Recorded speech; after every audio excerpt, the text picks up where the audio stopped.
Greetings. I'm Dr. Moore, Dr. John Moore, or just John's fine.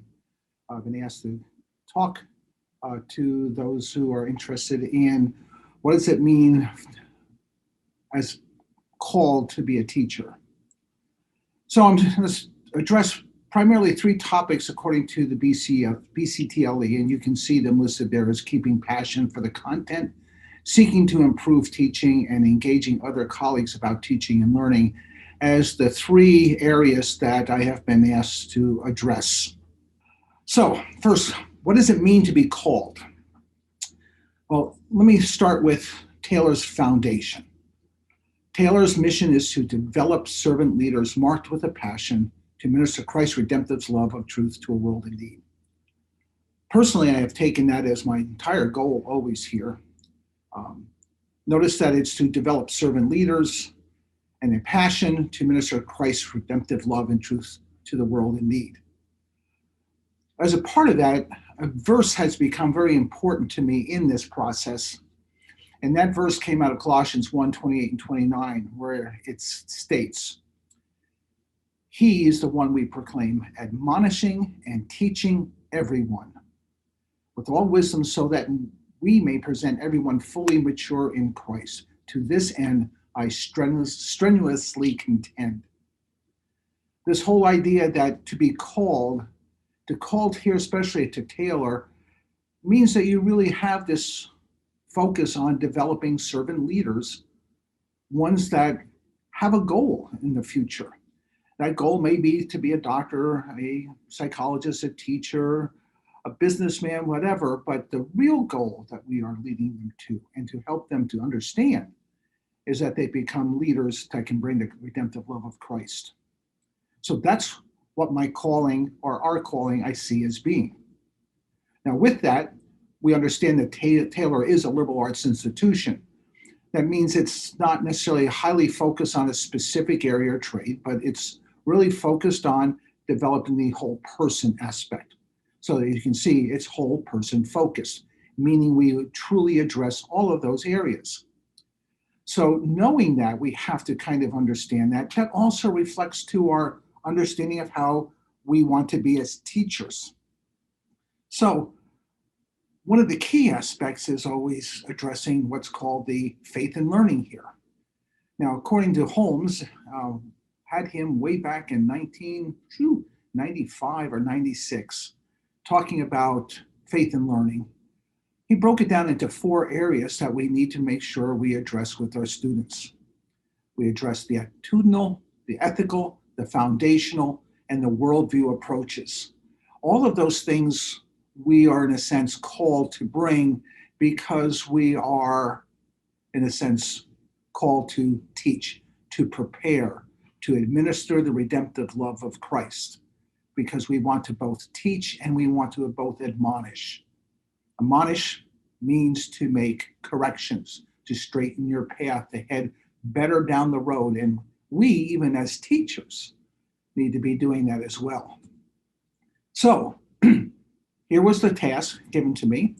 What does it mean to be called as a teacher? And they identified these areas below, and I decided I'm going to address the three at the lower: your passion for content, your seeking to improve teaching, and the ability to engage and discuss with colleagues about this student in teaching and learning. So let me start off with this. Developing the community of educators is what the BCTLE is all about. We have this new cohort that has come through recently. You may be on that picture, you may not be on that picture, but these are some of our young faculty who have come in the last few years. If I have to challenge them in any said way, it's really to understand what it really means to be in this community of educators. Keeping the passion for your content area, improving your teaching in these areas, but also engaging the larger community about what you're teaching and learning. We are not an island. We are interested in whole person development in all areas.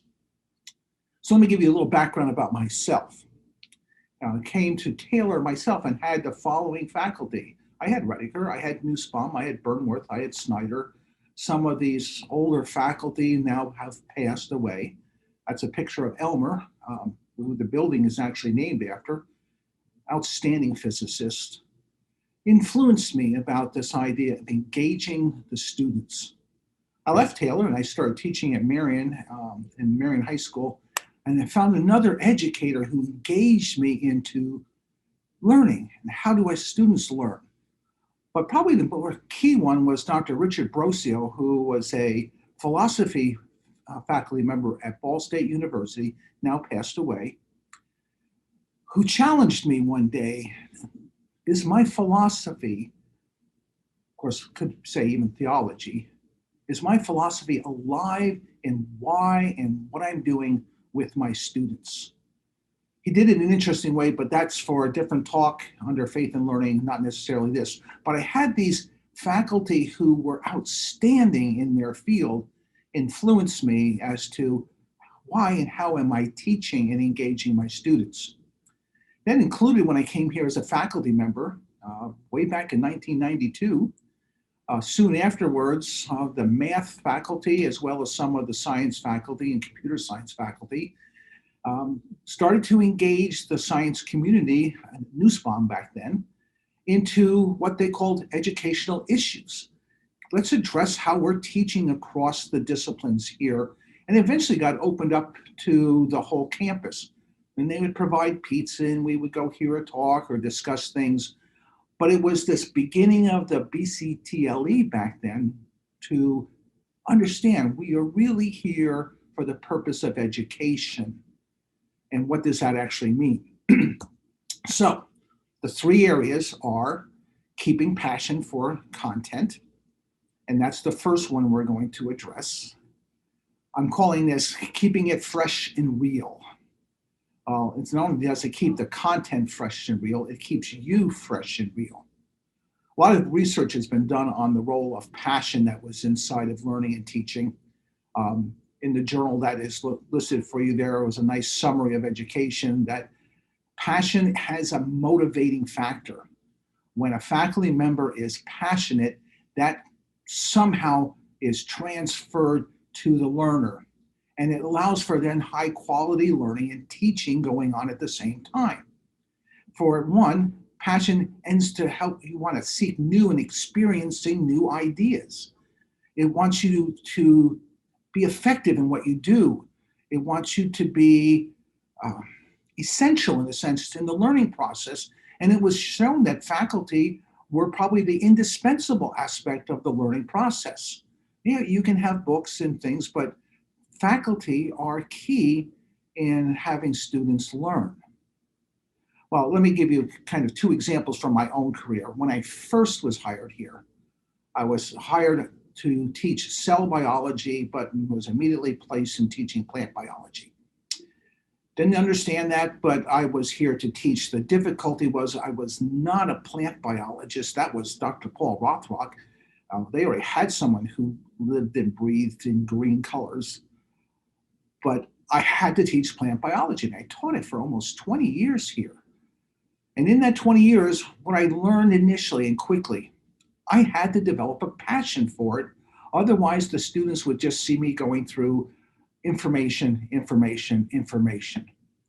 So one of the key things I first had to do was become passionate about the field of plant biology. I did. And that's not just growing in my gardening. Yes, I do garden, but it really means how does this all fit into the bigger picture?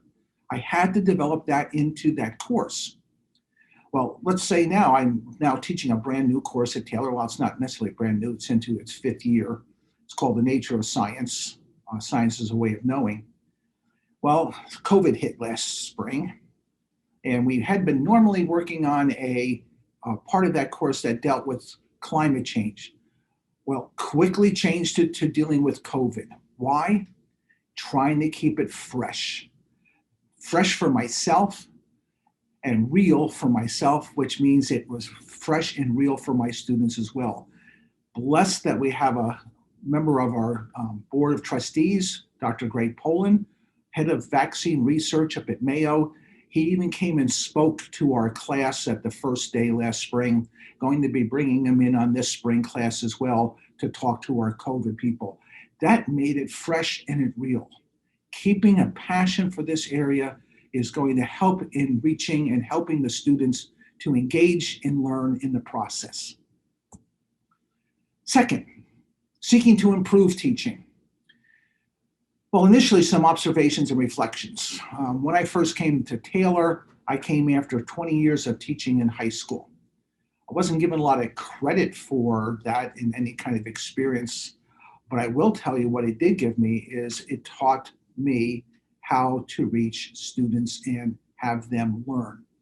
Taught for 10 years on 7th and 8th, 9th grade level, and I taught 10 years on 9th, 10th, 11th, and 12th grade level, as well as teaching adjunct here at Taylor in many disciplines. But my observations were that almost all faculty who came in to teach here knew, it's about the same time, had really no training in education. They actually had to begin to learn how to teach. Well, the difficulty with that is that most of the first few years, you're actually trying to relearn your own field, at least at the level you're teaching.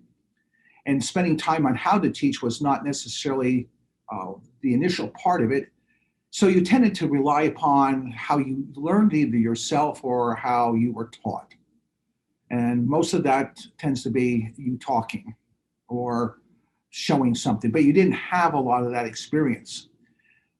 Students come in with a totally different aspect of how they're taught in high schools, and that varies so much. And you had to learn to adapt to that. So seeking to improve my teaching became a reflection. What was I doing? Am I only teaching those who learned like me or how I taught? I had to constantly be addressing that. When I started to do that and understand that to be an effective teacher, I would have to learn about this new information, this new ways and approaches. It has been my consistent goal. How I have taught has never been redundant. It constantly changes from semester to semester. I'm constantly learning about new ways in which to improve student outcomes. I try to go beyond just my content area, but try to learn how to teach my content area. I became involved in communities that could help me to do that, understanding new learning theories, new technologies which seem to come and go. Clickers was big, now it's not as big. How do we do these things? That becomes a constant focus of me, for me, and hopefully for my students, helping me to become a much better educator. Well, that gets me to the last one that I wanted to just introduce today, and that means you have to start engaging colleagues about your teaching and learning, or what I call establishing your own personal professional learning community, kind of a PPLC. So I've listed some here that I have been highly involved with over my years at Taylor. One has been the BCTLE. Obviously, it started with those educational issues seminars that I mentioned earlier, but the BCTLE is a key one for Taylor. There are few institutions that have such a high quality program as part of their structure. They have learning centers, but they do not have the type that Barb is now heading up. However, I also wanted to engage in my own profession. So I've been highly involved in the National Association of Biology Teachers, within the state's organization, which is known as HASTE, the Hoosier Association of Science Teachers, with the National Science Teachers Association, and I've been involved with them at extremely high levels of participation. I'm also currently now working with Howard Hughes Medical Institute as a faculty member and training other faculty, especially in the teaching of biology. What this does, what these communities allow us to do, is develop shared experiences, shared expertise, shared goals, shared purpose, and like the idea of a rope composed of 3 strands is much stronger, you develop such strength because you have a community in which you can collaborate to improve your learning. And that learning is not just necessarily on individual experiences. Those communities tend to bring in some research-based ideas on how students learn better. That's why, as a member of the BCTLE, why, if you want to, in a sense, keep this mission going at Taylor University, you're going to be engaging in these three areas to make you a much more effective teacher. But in the long run, what that really means is you make your student much more effective learners, and learners that are life-changing beyond the content of your course. So let's try to maybe think about our professional learning community or our personal learning community, helping to ensure that students learn, creating a culture of collaboration across and within the disciplines, and then focusing on the results of the students, not just on how well we thought our lectures and things went. Let's be thinking about the mission of Taylor University. And with that, we'll pause and we'll take questions and answers. But again, I want to remind you of this verse that I have placed in. For he is the one we proclaim, admonishing and teaching, helping students to correct and helping them to learn with all wisdom, that we may present everyone fully mature in Christ. I hope that can be a goal for us all.